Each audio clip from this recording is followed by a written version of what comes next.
అమ్మవారిని తీసేసిన ఒక 2, 3 వీక్స్ అయితే అమ్మవారి మొహం కళ్ళ ముందు ఫ్లాష్ అవుతూనే ఉంటుంది. సో, అది బాధ అయితే ఎప్పటికే ఉంటుంది. అది తీర్చలేము. యాక్చువల్లీ ఇక్కడ ఉండా సోటి దుర్గామాత ఫెస్టివల్ కానీ ఇక్కడికి వచ్చా అనమాట.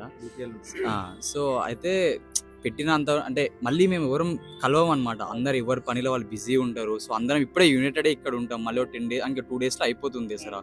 సో అదొక ఫీలింగ్ మిస్సింగ్ ఫీలింగ్ అనేది వస్తుంది అనమాట మా అందరికి. సో ప్రతి సంవత్సరము ఇతను యూకే నుంచి వస్తాడు అమ్మవారి ఫెస్టివల్ కోసం. అతను ఎంతో ఖర్చు పెట్టుకొని యూకే నుంచి వస్తాడు. అయితే యాక్చువల్లీ ఈ బుజ్జి అనే అబ్బాయి లాస్ట్ ఇయర్ అమ్మవారికి బాగా సేవ చేసిండు. అయితే అతనికి job purpose study purpose visa దొరకలే.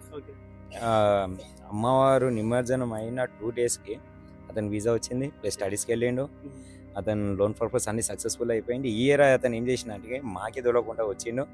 మళ్ళీ ఈ వంశీ, ఈ బాబు, వికీ వీళ్ళందరూ ఏం చేసారు, పోయి అతన్ని ఎయిర్పోర్ట్ నుంచి పికప్ చేసుకొని రావడం జరిగింది.